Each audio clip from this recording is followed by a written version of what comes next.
y a esta hora estamos dando inicio a una nueva edición de Epicentro, ya todos los periodistas en escena. Saludos a Javier Hidalgo, Francisca Escalona, Isidora Cuadra, Ignacia Mir, José Palacios y Andrea Campillay, desde distintos puntos literalmente del país. ¿Cómo están?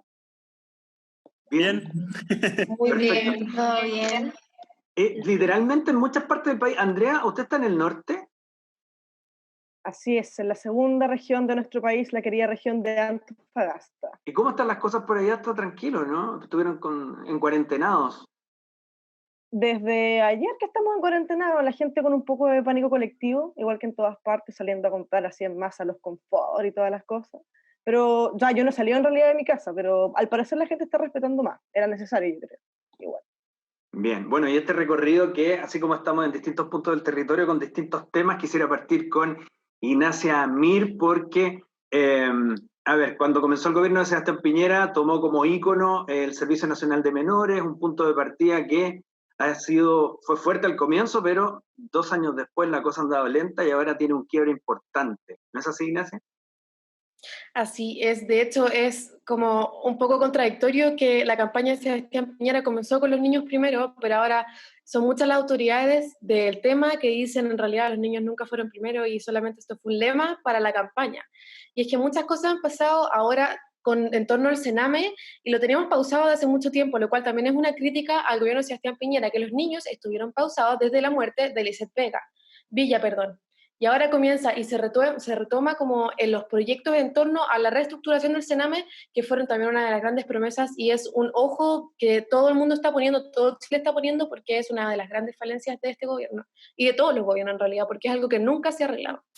Entonces, retomando, y lo comienzo cronológicamente porque es lo más fácil para explicarle a la gente que nos escucha qué es lo que estaba pasando en torno a esto, y para llegar ayer a la votación del nuevo proyecto, es que hace una semana atrás fue el caso de Hualpén. No sé si lo recuerdan, fue que encontraron a 2 hermanos que uno de ellos, si no me equivoco, o los dos pudo escapar, y ellos dijeron que en su recinto de Sename estaban facilitando para que ellos los prostituyeran y los abusaran sexualmente. Eso retomó obviamente la polémica en torno a los recintos del Sename que tiene hace mucho tiempo, data de hace mucho tiempo, y posterior a eso fue la renuncia de Susana Tonda, perdón, o Ronda. Tonda. Susana Tonda, sí. Está correcto. Y que conjunto a lo que les estaba mencionando también fue en la misma época que se supo que había un convenio con la Agencia Nacional de Inteligencia que podía tomar los datos de los niños del Sename. Pero esto se supo porque esto fue firmado en febrero, pero en realidad siempre se tuvo muy bajo perfil. Entonces esto llevó a la renuncia de la directora del Sename y a la vez se aceleró el proyecto que quería reestructurar el Sename, que eso fue ayer y ya se despachó, estuvo en Cámara de Diputados, pasó a Cámara de Senado y ahora aprobado, vuelve a diputados. Entonces ya está uno de los últimos trámites legislativos, pero aún así ha sido súper como mal visto por las autoridades, sobre todo también por la Defensoría de la Niñez, porque este no cubre el grande de las necesidades que tiene la Sename, los niños vulnerados, que son más de 6.500, si no me equivoco, niños que están en las dependencias del Sename a la actualidad, y en realidad que el proyecto se queda muy chico, es algo que hasta el ministro de Desarrollo Social dijo que en realidad este proyecto se queda muy chico en comparación a todo lo que hay que hacer, que la reestructuración no es real, no es en serio, no es de la base, pero sin embargo su aprobación es súper importante para al menos dar paso a un cambio de estructura importante en el Sename. Importante además levantar el tema porque, a ver, algún par de capítulos atrás estuvimos hablando sobre las cosas que quedan silenciadas por la agenda COVID. Hablábamos del drama de la violencia intrafamiliar, específicamente de la mujer, hablábamos de femicidios como una cuestión puntual y bastante más grave, y los niños siempre han estado en un punto de vulnerabilidad, digo, muy importante. Incluso se manifiesta de cómo ellos, al no tener una voz cantante en la calle, quedan afuera muchas veces incluso de demandas sociales ciudadanas. Y obviamente hoy día cobra mayor relevancia poder hacer notar esa voz. Vamos a estar pendientes, Ignacia, de ese informe. Muchas gracias por lo que nos cuentas. A ver, no es la única institución, el Sename, la que está pasando por puntos importantes. Voy a pasar a hablar ahora con Isidora Cuadra sobre los bomberos, otra institución que lo está pasando mal, pero por razones distintas. recorte de presupuesto y eso que siempre acostumbramos a verlos en las calles con tarritos pidiendo dinero para poder financiarse, es una cuestión que también se arrastra hace tiempo, ¿no, Isidora? Sí, bueno, a eso se lo sumó el problema que inició ayer, ya que el gobierno junto con el DIPRES anunció una rebaja de aproximadamente el 7% al presupuesto de los bomberos, lo que equivalería a 3.755 millones de pesos, que no es menor. Entonces, después de eso, obviamente Bomberos salió a hablar y dijo que obviamente estaba descontento con esta noticia y que lo había tomado por sorpresa porque el gobierno y el Ministerio de Hacienda no les habían dicho antes de la decisión que habían tomado. Entonces, los bomberos como que contaron en qué los afectaba que le quitaran este monto y dijeron que 1.500 millones de pesos de esa plata iba para la capacitación de voluntarios, lo que es un factor muy importante dentro de la institución, y que 1.450 millones iban a el pago de carros bomba y material menor para bomberos, lo que también es muy importante. Entonces, por esto mismo, Raúl Bustos, que es el presidente nacional de la institución, dijo que tomaron esta decisión como si fueran uno más de los servicios del sector público y que ellos no eran eso, ya que eran de carácter privado y más encima labor voluntaria y gratuita. Entonces que esta decisión tenía que ser tomada con mucha más como meditación de antes. Entonces, después de todo esto, Bomberos lanzó un comunicado y acudió a sus redes sociales, su Twitter, para llamar a las compañías de todo el país a que hicieran un sirenazo ayer a las 10 de la noche, que bueno, lo pudieron escuchar en algunos lugares del país y también se hizo otro hoy día a las 11 de la mañana. Después de todo esto, el ministro de Hacienda, Ignacio Briones, se comunicó con él para decirle que quería juntarse con él a hablar del tema. Y en esta reunión llegaron al acuerdo de rebajar este presupuesto de 3.755 millones a 1.400 millones. Y esto, bueno, el presidente Raúl Bustos de Carabineros, o sea, de Bomberos, contaba que era bueno porque ellos como que habían pedido que estos 1.400 millones fueran sacados de partes de bomberos que ellos pudieran elegir y que no les afectara tanto, no como antes que era para la capacitación y para comprar carros bomba y material menor, que ellos como pudieran elegir de dónde podían sacar esos 1.400 millones y darlos como a la causa de la pandemia, y que además era bueno para ellos porque, o sea, no bueno, pero como que esta cifra ya no la estaban utilizando por la paralización que hay ahora con la pandemia. Entonces, al final, con toda esta reunión, y pudieron llegar a este consenso que mañana se va a rectificar porque el ministro y el presidente se van a juntar con los directorios de cada lugar para llegar a un acuerdo y mañana contar lo que se habló. Sí, es interesante igual porque, a ver, está bien, se resuelve hoy día el tema, ¿cierto? La urgencia de esta conversación entre el ministro Briones y el superintendente de bomberos finalmente permite llegar a puerto. Es como lo menos malo, ¿no? La solución que se les da, más que ser una buena solución, es lo menos malo.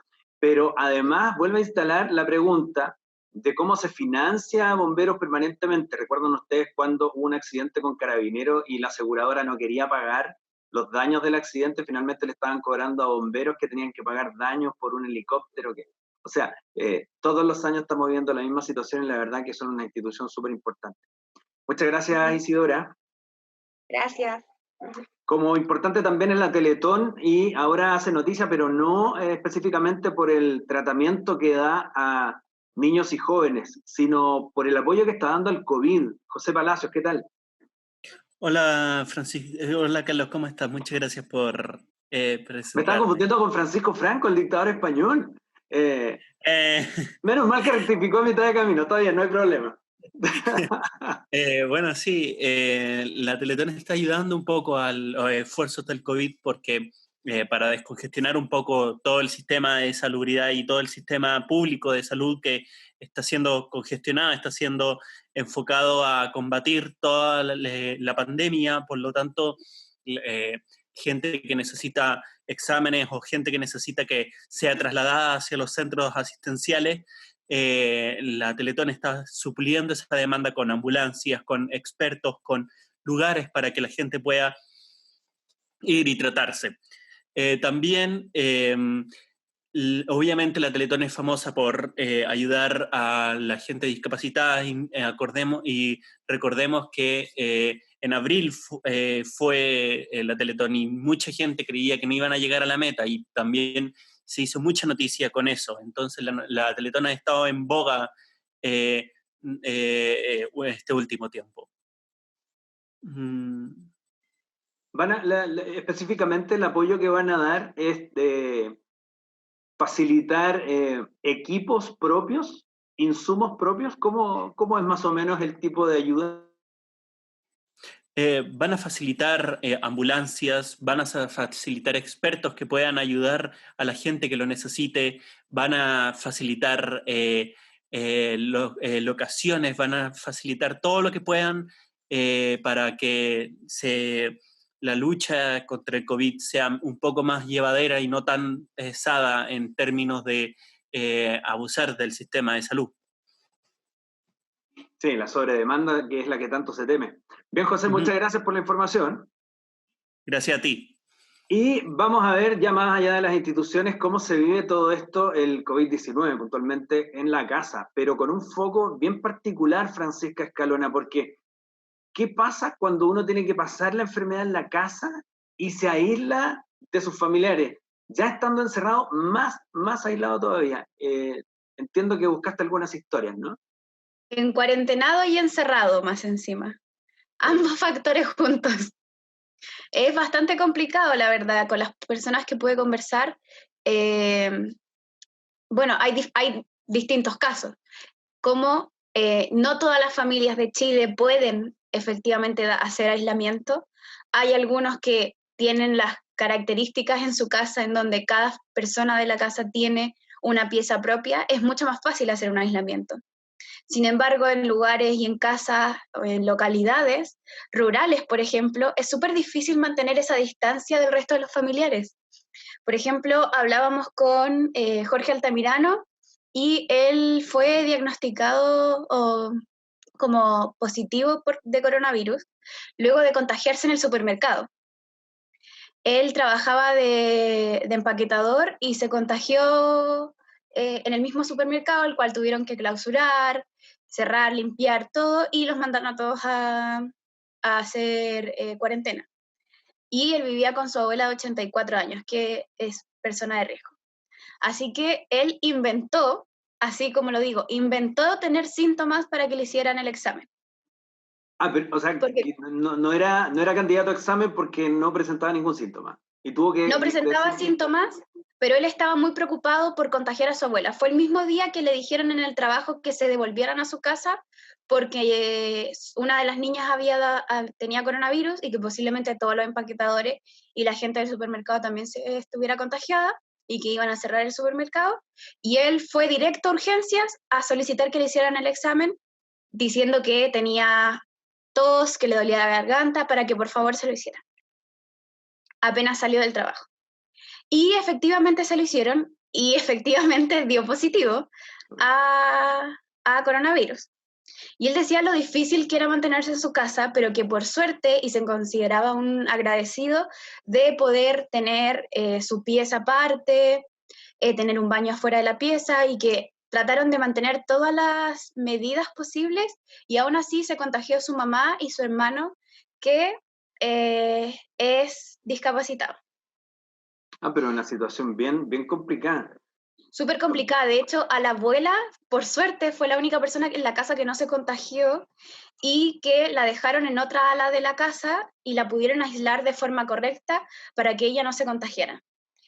Y así hay muchos casos. Por ejemplo, hablábamos con una persona que vive en Colbún, que para los que no sepan es una localidad que está desde Talca hacia el interior, hacia las zonas más rurales, y en la casa de la señora Rosa viven 6 personas, de las cuales 5 están contagiadas. Ella vive con su mamá, su esposo y sus 3 hijos. Y su mamá tiene 70 años, su esposo fue el que trajo como el coronavirus a la casa, por decirlo así, y contagió a toda la familia en cosa de días, y ellos ya llevan 1 mes y medio en cuarentena y siguen presentando síntomas. El contraste que haces es bueno, Francisca, porque uno tiende a pensar que la situación propia es la que vive todo el mundo. Y aquí hay que hacer confesión personal. Uno es un privilegiado. Uno sin duda es un privilegiado. Yo hablo a título personal, pero me imagino que estamos más o menos en la misma. O sea, tenemos la posibilidad de estar en un lugar en buenas condiciones, con cierto espacio, con la tecnología para comunicarnos y hacer el trabajo que nos corresponde, estudiar, hacer clases, en mi caso, qué sé yo. Pero hay situaciones súper dramáticas. Y cuando uno piensa en localidades más hacia el interior, en el campo, más rural.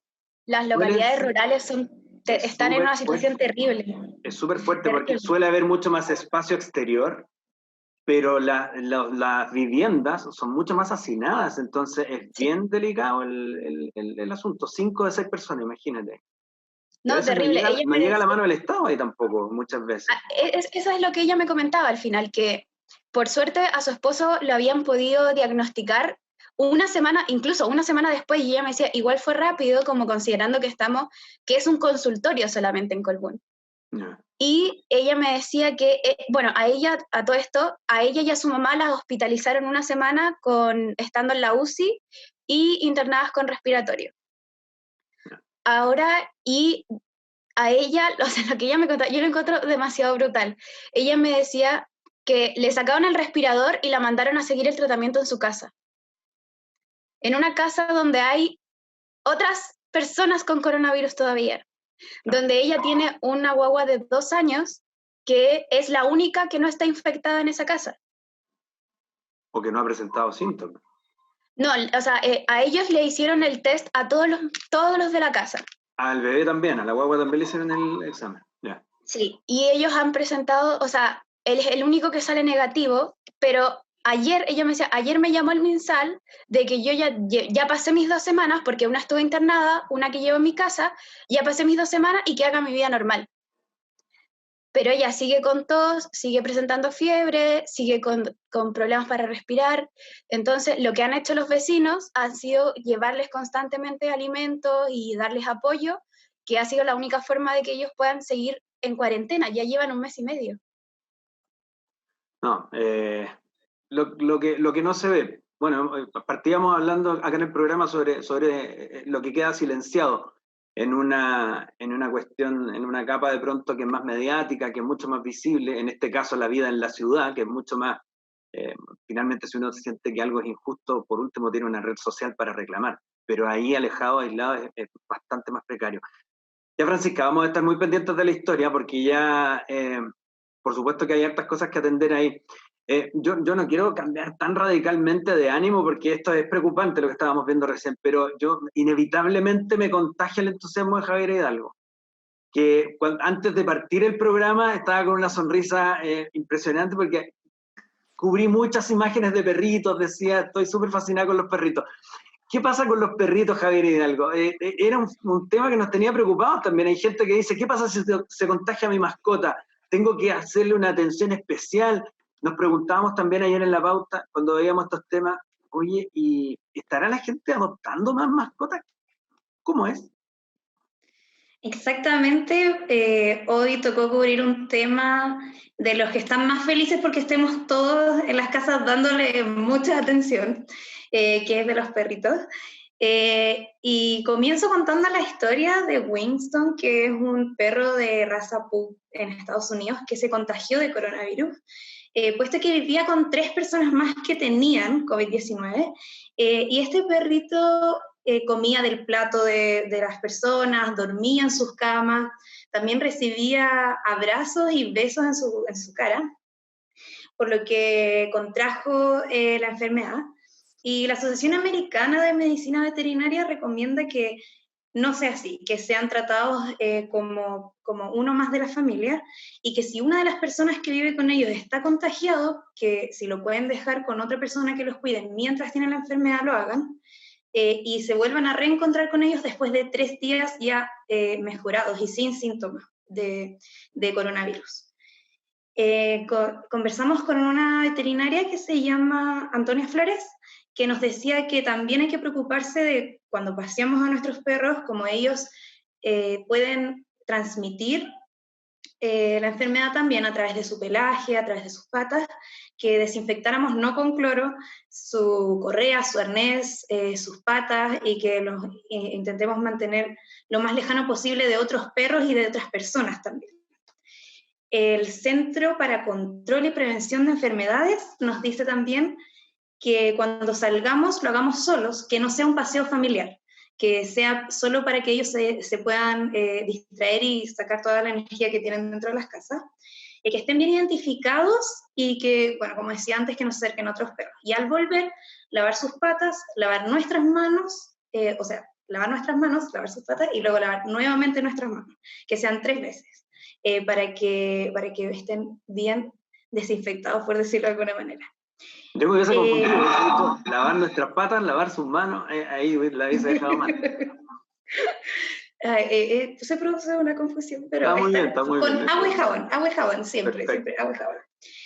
Bueno, y a raíz de toda esta preocupación de las personas que tienen con que sus mascotas se puedan contagiar, también hay una preocupación acerca de los perros callejeros, de los que no tienen dueños y de los que están abandonados, si se puede decir así. Hablamos con Daniela Victoriano, que es la encargada de Animalia de la Universidad Adolfo Ibáñez, y ella nos decía que se turnan con las personas de esta organización para ir una vez a la semana a ver a los perros de la universidad, para cambiarles sus aguas, para tenerles comida, para ver cómo están, toman todas las precauciones. Y también nos nombraba un boom de adopciones que han tenido para ellos, porque el mes pasado tuvieron 6 adopciones, y de ellos durante 6 meses solo habían podido hacer 3 adopciones. Entonces para ella era como un progreso muy grande, pero también se preocupaba por la conciencia que tuvieran estas personas con los perros y que luego que pase la pandemia no los abandonaran. Bueno, y también nombró que la Subsecretaría de Desarrollo Regional y Administrativo retomó un programa que ya tenían de hace un tiempo, que se llama Proyecto Mascota Protegida, que se encarga de servicio veterinario, de educación y participación de la persona, y entrega de servicios a las comunas más vulnerables. Que pueden encontrar por el nombre Subdere en Twitter para ver qué programas tienen para las mascotas. Por ejemplo, en San Pedro, la comuna de Milipilla, ya iniciaron a través de una inscripción para los perros ciertos tipos de atención. Y también a través de Instagram, subdere.chile, ahí pueden ver todas las regiones, cuáles son los beneficios que está entregando este proyecto. Y eso, y estar atentos a nuestras mascotas y que las cuidemos mucho y estemos muy conscientes que a ellos también hay que cuidarlos en época de cuarentena. Sí, qué bueno eso de las adopciones. Coincido con que ojalá no sea una cuestión solo de temporada, ¿no? Porque estamos más en casa para que nos entretengan, tengo un perrito y después cuando vuelvo a la normalidad me olvido, ¿no? Es sistemático. Buena noticia, me gustó, Javiera. Oye, vamos a ir ahora a algo más de futuro. Iba a imitar la voz de un robot, pero iba a ser patético, menos mal que no lo hice. Voy a dar el pase directamente nomás a Andrea Campillay, porque estuviste cubriendo esta mañana una interesante charla acerca de la robótica social. Yo no había escuchado el término para ser sincero.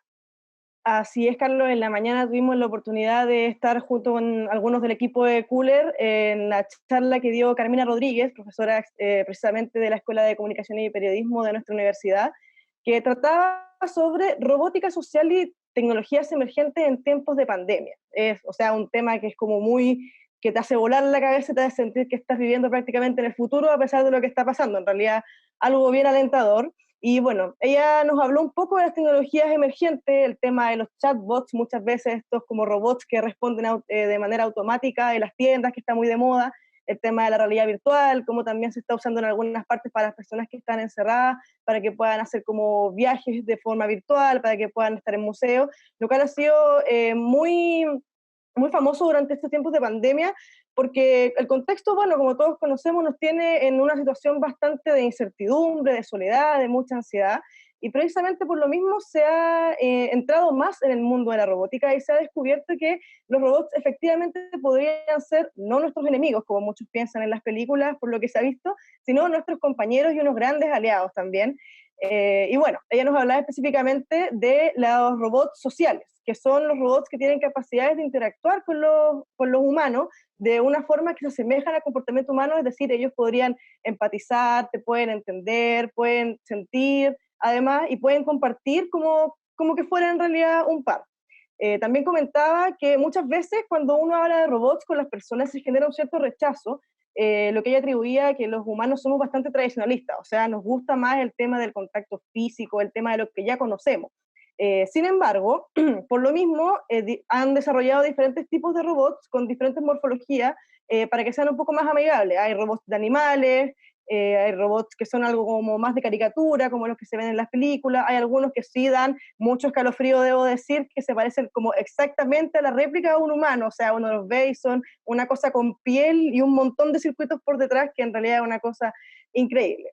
Pero bueno, ¿cómo nos pueden ayudar estos robots en los tiempos de pandemia? Ella nos comentaba que para las personas de la tercera edad es algo muy importante porque la capacidad que tienen los robots sociales, que es como el efecto principal, es que generan una sensación de presencia social para el que lo tiene cerca de suyo o en su casa. Entonces, para las personas de la tercera edad, pueden ayudar en los cuidados, pueden ayudar también a conversarles, a que no se sientan más solos. Además, se ha probado en algunos lugares el tema del uso de dron para hacer entrega de alimentos, de medicamentos. Incluso yo no lo sabía, aquí en Chile, en Zapallar, se realizó un experimento donde se le llevó a un grupo de ancianos los alimentos correspondientes y la medicina que necesitaban para que no tuvieran que salir de su casa. Y además, no solo son buenos con los ancianos, también son buenos con los niños, porque nos pueden ayudar en la educación y también en los juegos. También ella nos comentaba un ejemplo muy famoso del robot Cima, que fue desarrollado por unos chilenos pues, con la ayuda de la plataforma Startup Chile, que financia temas como de tecnología y de robótica, que vale aproximadamente 150.000 pesos por si a alguien le interesa ahondar un poco más, y es un robot bastante funcional donde en realidad los niños pueden jugar, pueden aprender y además se le puede programar tiempos de estudio, las materias que uno quiera, entonces en realidad es como bien amigable.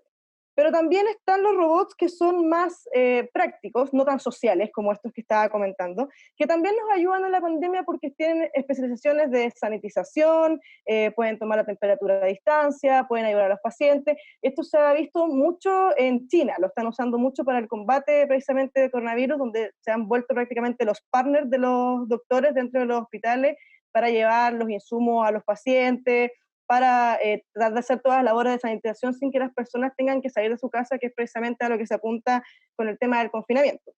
Y bueno, a pesar de todos estos avances que parecen muy maravillosos, que dan casi ganas de tener un robot para que le haga todo a uno en la casa, ella nos contaba que a pesar de todos los avances, los robots, desde su punto de vista, nunca van a poder reemplazar a los humanos a un 100%, porque bueno, todos sabemos que los humanos somos a veces nefastos, a veces bien fantásticos, pero tenemos nuestras bondades, entonces nunca van a poder cumplir 100% nuestra capacidad de razonamiento, de conciencia y todos esos temas.